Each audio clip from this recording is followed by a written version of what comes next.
iyak ang isang taga-Tanzanian mga idol. So kayo mga idol, ano masasabi nyo dito? Sa kabilang banda mga idol, ito na nga mga idol, talaga nag-iinit ang ating mga boxing fans, no?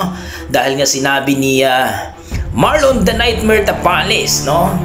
Isa ditong Bisaya mga idol na mukhang galit ata ito kay Casimero. Sinabi niya na opinion naman ito mga idol, no?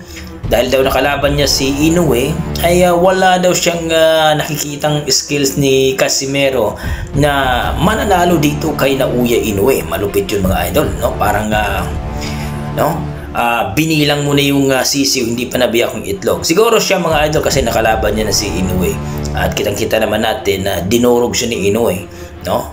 At eto nga mga idol, ayon sa ating mga boxing fans, gusto pa itong lumaban uli itong si Naoya Inoue.